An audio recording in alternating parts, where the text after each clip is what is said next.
everyone. This is Melissa Dixon, host of the Make It Big podcast by BigCommerce, and I'm very excited to share today's episode with you. This one was originally recorded at NRF this past January in New York. In this session, leaders from BigCommerce and Vercel sat down with our longtime customer Uplift Desk to discuss customer experience, composability, and how important it is to have the right tools to stay agile and stay ahead of the competition. So give this one a listen, and we hope you enjoy this session all about transforming the customer experience. Let's dive in.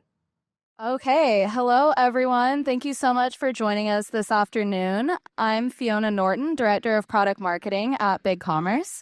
We build e-commerce platforms and feed management platforms that let you build commerce on your terms. And we are so excited to have our partner Vercel and one of our longtime customers, Uplift Desk, here with us today for a conversation on innovation in e-commerce technology. We'll discuss what we've learned from building the infrastructure and crafting the designs behind some of the best customer experiences on the web today.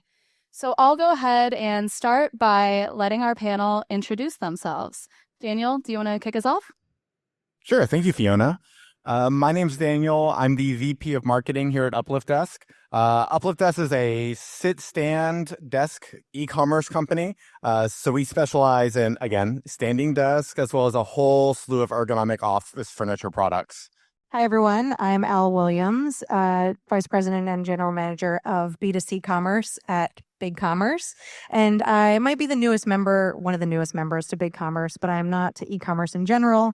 I've been very fortunate to play a lot of roles from merchant to technologist to implementer. And I'm really excited to have this conversation and take some of those insights around the learnings with Uplift Desk. Hi, everyone. My name is Malta. I'm the CTO of Vercel. The way to think about Vercel in like the wider composable ecosystem that BigCommerce is obviously a big part of is that once you go and make your own front end, you need a place to run it. And we basically make the infrastructure to run your code. We make a very popular framework called Next.js that the Catalyst framework that we're going to talk about is built on. And we're also very big in the AI space. I'm going to talk about that later as well. Awesome. Thanks, y'all. Well, let's get started. Al, I'd love to hear from you first. You've been in the space a long time. You've seen things change. What are some of the biggest challenges you see brands and retailers facing right now? Thanks for the question, Fiona. So I guess the single word is agility that everybody's using in the market, but really what that means in terms of retailers specifically, I feel, is being able to keep up with the unknown. So things like the Barbie trend or Wicked, there are so many virality, and speed to market is the new currency today. And I think that a lot of retailers that have maybe legacy technologies or restrictive systems have a really hard time keeping up with the virality and the expectation of their customers. So I think that's one of the really big challenges that we're running into today. Yeah, absolutely. And Daniel, I know that you significantly evolved your website this year. Congrats. Can you tell us a little bit more about what goals you were trying to achieve and some of the challenges that you were facing? Yeah, thank you very much. So Al brings up a really great point because we've been on BigCommerce for nearly a decade now. And we love BigCommerce and we use BigCommerce for all of our product data, but we were using a lot of legacy systems in terms of hosting our website. So what we did in we went live on December 10th with Vercel. We moved entirely headless, and it was the goal of becoming agile. So again, speaking exactly to what Al was saying, we were really seeing, post-pandemic, a lot of our competitors getting very competitive, and we weren't moving fast enough. And we were designing, we were working, and then our development team would come to us and go, hey, we love that, but we can't do it. We can't do it in a reasonable period of time. So that was a really big struggle point for us. What we needed to do is we needed to redo our architecture, redo the infrastructure so that then we could move really quickly. And I love the statement of prepping for the unknown. Because really, sometimes that's what are the competitors going to do? What big ideas our CEO going to come up with? What do we have to implement today in order to stay relevant? Yeah, absolutely. Something that stood out to me, you said we just weren't moving fast enough for how fast, the industry and competitors were moving. We actually saw a lot of similar challenges across many of the brands and retailers that we were working with. So last year, we took a look under the hood at our most performant sites, and we saw a lot of commonalities in those tech stacks. And something that we wanted to do was really to make it easier for everyone to build more stunning, more performant sites. And that's why we're introducing our new storefront, Catalyst, which we've mentioned. We're so excited that Uplift Desk migrated to Catalyst and also did it in less than 4 months. So I'm going to ask you a little bit more about that in a second. But first, I want to dig into a hot topic in e-commerce right now, which is composable. So BigCommerce, with Catalyst, we are launching a composable storefront. And one of the ways that we're bringing performance to more people and making that more accessible is by partnering with Vercel on hosting. So Malta, I'd love to hear from you on this one. Something we hear in the industry right now is composable has a lot of benefits, but it can increase development costs. What do you think? Is that true? Is it a myth? Very, very provocative question. Though, so I first of all, I really love that we have Uplift Desk here because they are such a good example for why you want to go composable. Like buying like a desk that's like a decision that you don't make like on a whim. It's a researchy thing. It's not the same thing as going to like your run-of-the-mill e-commerce store and buying a pair of socks in 5 seconds, right? And so you want to have a different experience. And so as the brand, you want to be in control of what you do, and that's where the composable approach gives you all the freedom in the world. And so it's about freedom and flexibility. And flexibility can come with extra work. I mean, at the very least, you have to do that extra work that you were going to do, but there might be other stuff in the way. No, so I think in theory, it's correct that that's more work. Some of it that you want because you want more flexibility, but some of it might be extra stuff that you haven't been planning for. I think there are two trends that are equalizing that, and I think absolutely unequivocally putting the equation over to it being the right choice. And so one of them is the broader topic of e-commerce accelerators and Catalyst being a really good example. So rather than saying, okay, I need to build my composable storefront, I'm going to start from scratch and I need to figure out how to do a checkout. That's already done, right? So you start with something that is a best practice e-commerce store, and now you actually only do the work that you actually care about, like the stuff that makes a difference selling desks from socks. And the other big trend that is emerging, and I think many of you probably actually haven't dug as much into, is that AI is absolutely transforming just in general how much work anything is, and building of e-commerce storefront is part of that same disruption. So we, for example, are making an web development AI assistant called V0. You have a Figma design, you upload it there, and it gives you a working React app in 40 seconds, right? Rather than, 3 weeks. You are maybe a product manager and you have an idea and you just prompt it and you get a working app. Again, it really transforms how we work, and it kind of resets, I think, certain equations that we might have in our head about like how much work certain things is. So that's definitely something we'll see in the future, kind of transforming some of these trade-offs. Yeah. Anything you guys want to add to that? Sure, I can add to that as well. When thinking about, again, a composable architecture and what the value is, again, having the framework to be able to change to support the unknown. So and the reason specifically Catalyst from a framework standpoint, and as Fiona mentioned, is that we took a look at our top performant retailers and saw that the technology that they were using was Next.js. And think of that like a framework, like a USB plug. It's not going away, meaning that how many times do you need to think about, if there's a change in market, do I need to change my e-commerce platform? And the answer is, if you build the foundation that's flexible with standards and frameworks that aren't going to change, then you very easily can plug in and support user experience capabilities. So I think that's really important as well. And I'm not sure if that went into the decision-making process, but if you have any specifics around, why maybe you chose the framework for this future development. You really segued nicely there, because that was exactly it. Like, when working with my development team, Next.js was the thing that we knew going in immediately, like that was the future for us. So from there, it kind of became a cascade of decisions. Like, we knew we were doing Next.js. Okay, we're on BigCommerce. Catalyst looks amazing. It already handles so many of the functions that we need with Next.js. It's just going to make the whole process easy. So Catalyst became kind of the no-brainer for us.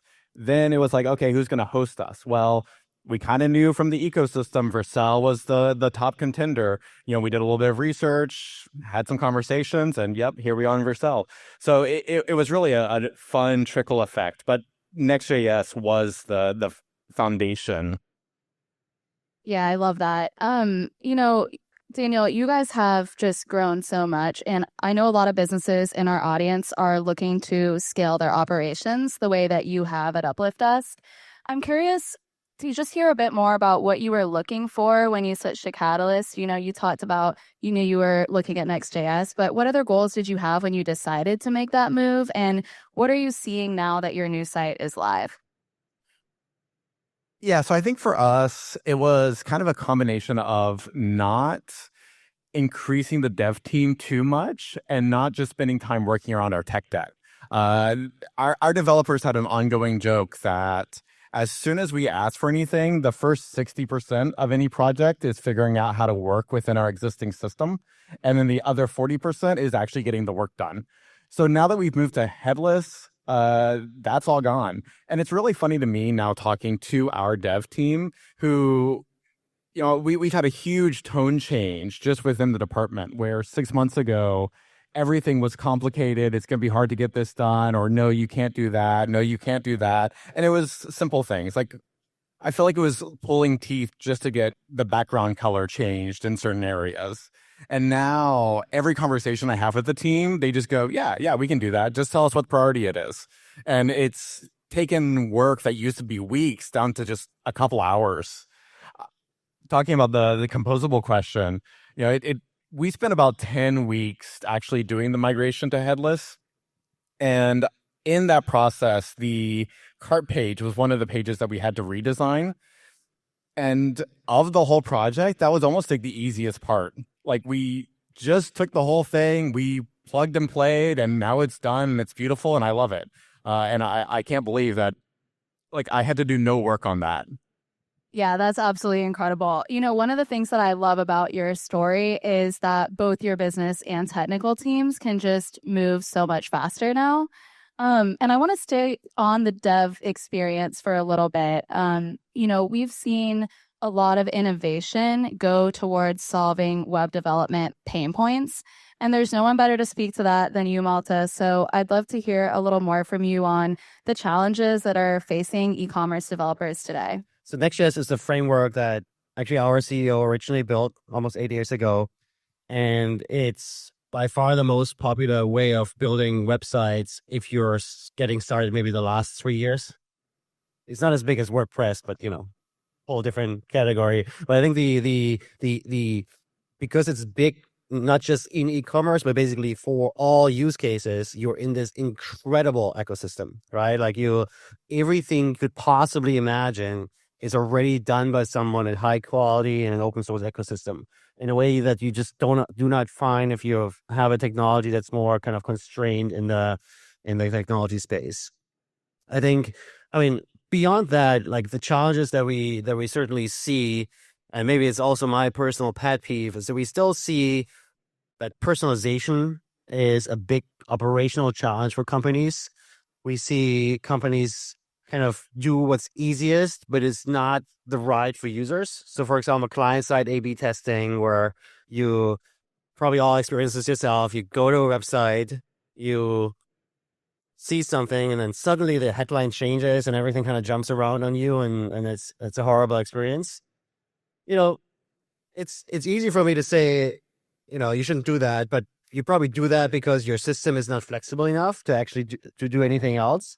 And so our mission is really just to kind of not like to give people technology so that they can achieve the goals that they have, or just to do A/B testing and personalization and improve their business performance, but do so in a way that creates great results and that isn't like weeks and weeks of work.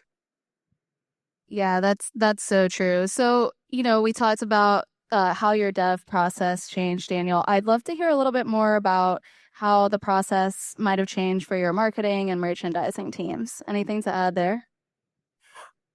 I think right now the biggest change, and we're still kind of experiencing this, is our design team actually starting to believe that when they want to make something happen, it can actually happen. And that's, it's such a funny thing of like having to like now train my designers to be like, okay, guys, you don't have to work with like X amount of white space. The padding rules aren't always the same. You have control. We can make this beautiful now. Like it's up to y'all. And I think that level of empowerment has been a really funny thing to now start working with them on. So taking that and then showing that we can take their designs and make them real has been a really exciting element for us. And I think that we're really only scratching the surface in terms of what we can actually start to do. And I'm looking forward to the next year as we start to really update and redesign and rebuild our website and seeing what all is possible. Yeah, and it's all about balancing trade-offs, right? And it used to be that you had a compromise between some of these things we were talking about. I mean, now you can move really quickly and your site is just so fast. That's something I've been really impressed with. It is so much faster. That was my favorite thing when we launched back in early December, was watching all of our Google Lighthouse scores like just drastically increase. And I got comments from multiple other VPs in the company talking about how much more snappy the site was. And that kind of became like the buzzword within the team, was like we were all like, oh my God, it's so snappy, it's so fast. Everything loads immediately. And we used to have a pretty clunky website in terms of our overall page load speed, and now it just comes up like nearly instantly. Well, and I think what's so impressive about that is you guys don't exactly have a simple catalog, right? I mean, the number of variants you have, the way you're visualizing the desk in 3D. I'm a big fan of Uplift Desk myself, and I remember the experience of buying my other desks. It was still great, but now when I go, I can configure a desk and it's just so fast to see what it's going to look like. Having that customization is just like the backbone of who we are. And I love the fact that we can provide literally thousands of combinations on one page and walk the customer through building their dream office space.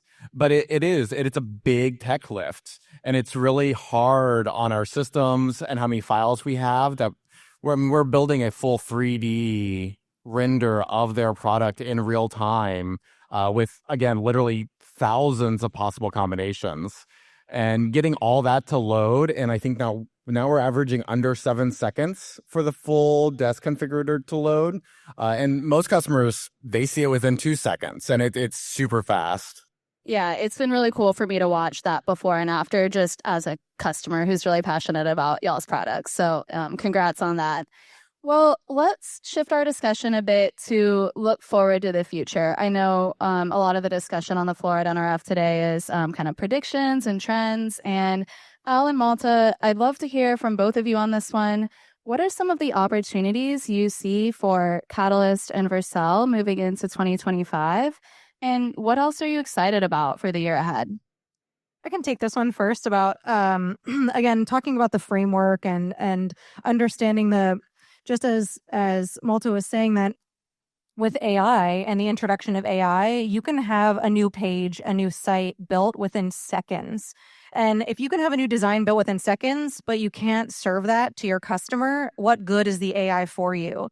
And so leveraging these flexible components and using the Next.js framework, I'm seeing just an exemplary, future kind of together in being able to leverage AI technologies to really be able to move very quickly. And that could look something like maybe a page that's specific to a very customized product, or it could look like spinning up a custom landing page for a targeted ad that you have, or it could be a very specific landing page or maybe an app that you're supporting for, a viral trend. And so being able to use the technologies that are rapidly evolving and having the foundation to support the agility for that need. So that's what I'm looking forward to between our two companies working together. Yeah, and I think one of the benefits of being in a composable world is that, let's say your CEO shows up with a interesting idea, and that idea is I need to have some AI in my e-commerce store, right? Like if you are with a legacy vendor and, maybe they have something on the roadmap and maybe they say, well, Q1 2026 is when we're talking about this. You're not in that world anymore. You can like literally go and ship it in a week. And I'm talking to lots of folks who are kind of in this kind of process of evaluating AI solutions and so forth. And there's a lot of like it's something new and it can be daunting and just seem different and something that maybe your engineers just haven't tried yet, and so they're kind of naturally sus about it.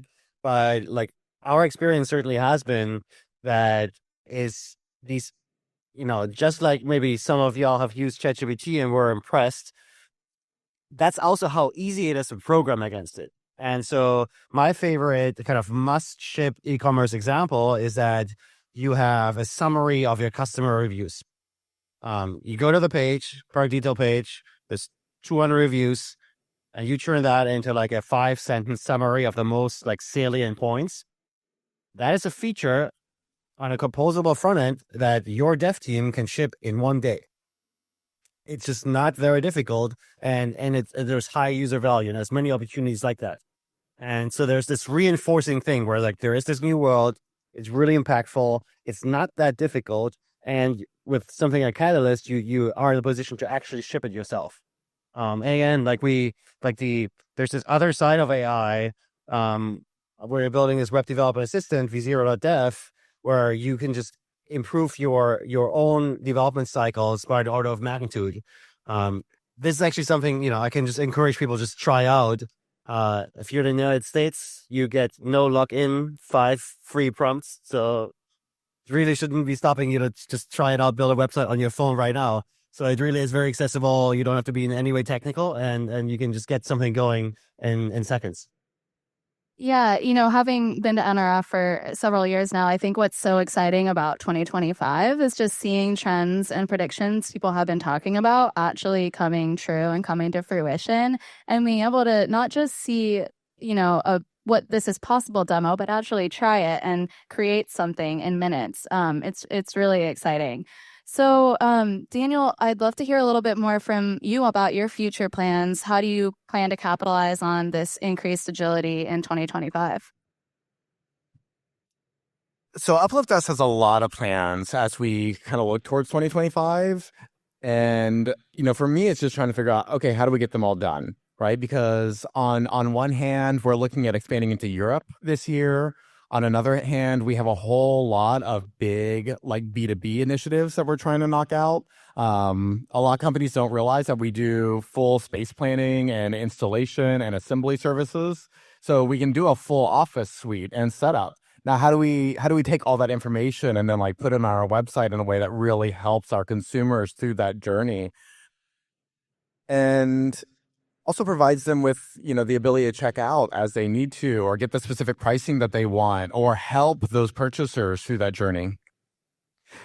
And then on top of all that, we've done this headless migration, and now we want to do a full redesign. How do we do a large-scale redesign of our full catalog where we can create a consistent customer experience while also keeping our 800 different product pages all somewhat coordinated and somewhat aligned, and elevating all of them at the same time? So trying to knock all that out in 1 year without really increasing headcount is going to be a pretty fun challenge. Yeah, I know we're really excited about the B2B opportunity for you guys. That's an area we're really focused on in BigCommerce, is not only the consumer experience, but helping our customers with their B2B experience as well. So looking forward to more collaboration on that. Rest of the panel, anything else? Any final thoughts you guys want to add before we wrap up? I can just put on my proud general manager hat here and say that we're really excited to launch Catalyst and to have Uplift Desk as one of our flagship customers. And really to kind of sum up the culmination of the conversation that we talked about today, I feel like the differentiator for us against what you might see in the market is two things. One, we built this out of customer need, not market urgency. So we took the needs of what our customers needed today and how they need to grow with what they don't know in the future, which led us to the technology that we've built in this framework. And the second piece was really what Daniel talked about which is our integrated visual editor, MakeSwift. And what was built out of this was the need to have a product that supported developer agility, but was something that marketing teams wanted to use. And this might be the first time you're evaluating headless, but it's not the first time our customers have. And so what we really wanted to do was create a framework and to create a set of tools that were based on the needs of what our customers actually are going to use and want to use. So again, just kind of putting on my proud mom hat here that I'm super excited. I'm so thankful that your team is loving the product and is seeing such a success in the market as well. So thank you. Yeah, it's been really fun just watching the development team and their change in tone. We actually were planning on going live in early November, and because we were about to enter into the Black Friday, Cyber Monday, we pushed it off. And I feel like I nearly had a riot from my dev team, and they were like, "Wait, we don't get to play in headless for another month? Really?" Oh, they were so upset with me. But we launched. We were all happy. Now it's just smooth sailing. This is such an incredible feel-good story. Like I do want to let's get this back. So you had a 10-week total development cycle for going to headless. I think it's incredible. Yeah. It was I think it was just about 10 weeks. Maybe we pushed it to 11, but yeah, it was a pretty quick turnaround time, and that's just we had 2 or 3 devs. Now, I would say that 98% of what we did was super easy. There were a couple small customization points that we had built over the last decade that we were like, okay, how do we actually migrate this part? And that was a little bit more challenging, but it was kind of weird, unique cases. And once we figured those out, the rest was pretty easy. Yeah, that's awesome. Well, I think the thing I'm most excited about for 2025 is just bringing that experience you just described to more of our customers. We are so excited about Catalyst and about our partnerships, and I can't wait to just see more great sites launching this year. Al, Daniel, Malta, thank you guys so much for your insights. And to the audience, we would love to talk to you guys more in depth about any of these topics. So please come visit us at our booth 5067. Let's have some more conversations. Thank you so much for your time today.